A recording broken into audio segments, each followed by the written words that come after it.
Hello and welcome to Access Sportsnet Lakers, brought to you by Arrowhead at Mountain Spring Water. Chris McGee, Derek Fisher, big game James Worthy, Mike Bresnahan. We got Mike Trudell down at the arena. The Lakers roll into Oklahoma City with a lot of pressure on them in the standings, and they deliver their probably most impressive performance of the season as they beat OKC by 27 points. They built up a 29-point lead in that first half and were really never threatened, guys. Not sure what was more impressive for me. Was it that first half scoring 78 points, building up that lead, tying a franchise high record with 15 threes, or was it the way they handled that third quarter in a mature way and didn't let OKC back in the game?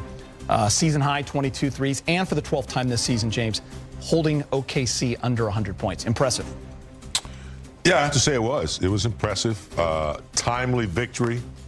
A timely, decision to realize where you are in the standings and how important these games are going out against the best team in the West.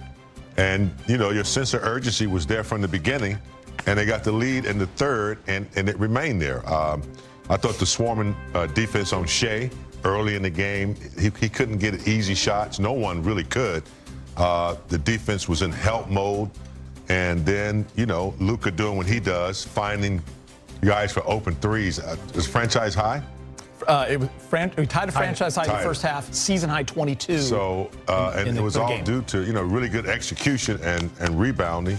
I thought Vinny Smith, again, demonstrating that, he's going to be a productive guy off the bench, along with Gabe Vincent. So a good collective effort. And then you said the third quarter, where we've been, failing to hang on to the leads, I thought they came out with, a sense of urgency in the third.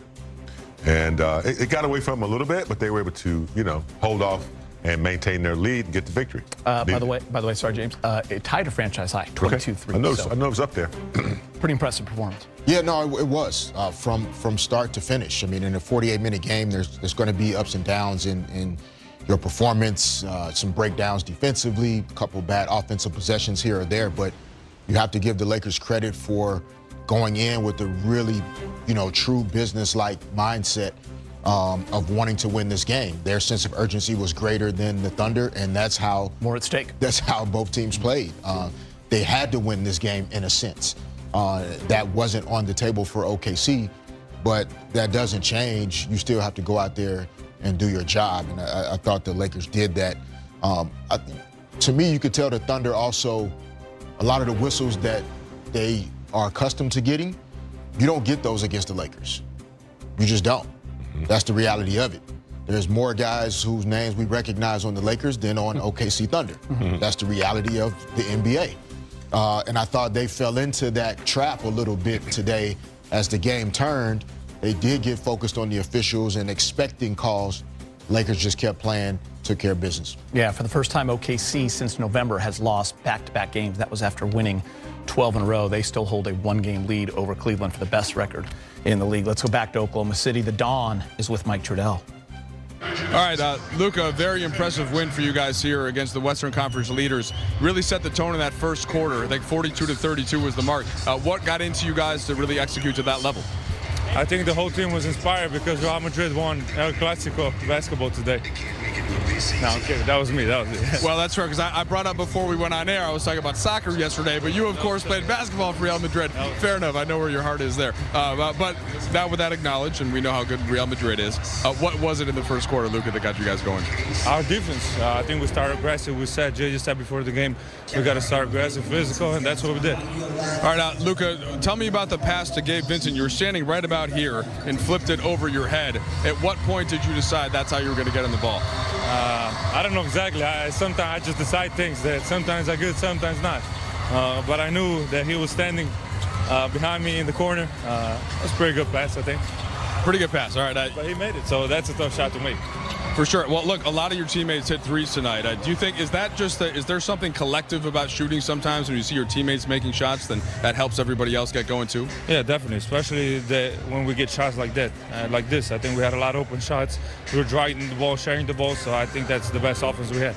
Okay, last one for you. You play again in a couple days in this building. You, of course, played the Thunder last year in a tough playoff series. You know what it's like to play 2 games in a row. What's going to be the key, as you know they're going to come out pretty strong? We got to come out with the same mentality, number one in the West for a reason. They're a very tough matchup, but we gotta come out with the same mentality.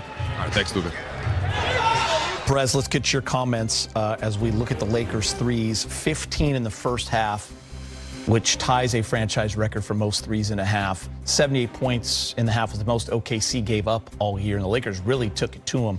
You heard Luka talk about kind of JJ's message before the game. 8 different guys hit threes. DFS, I thought Dorian Finney-Smith, Doe, and Gabe were huge off the bench, 4 each as well. And like James said in Fish, the ball was moving, and they were executing.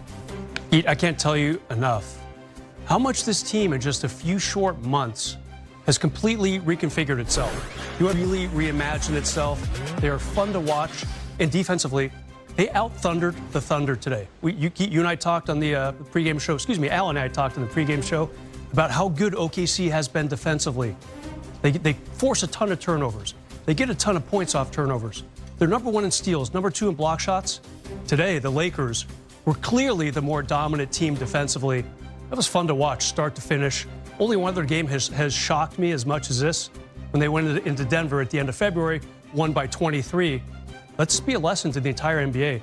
The Lakers are absolutely a championship contender going into these good cities, these good teams, and destroying them on their home court. And I'll say this, James, as we kind of go from the three-pointers, which are more fun to talk about on the offense and the ball moving, to really the defense is a huge story in this game. I mean, Fish mentioned it. They played good defense without fouling a lot. They also out-rebounded OKC by now. Now, obviously, that had a lot to do with the way the Lakers were shooting, but the Lakers' attention to detail, and you could just tell from the start of the game, their activity defensively, the way they were rotating, they were dialed in this game, and they had to be.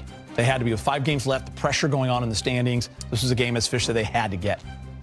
I think they realized that, you know, look, as well as they are offensively and they can get shots, you're not going to get this amount of threes a lot, you know, but I thought they were very aware of what they had to do defensively.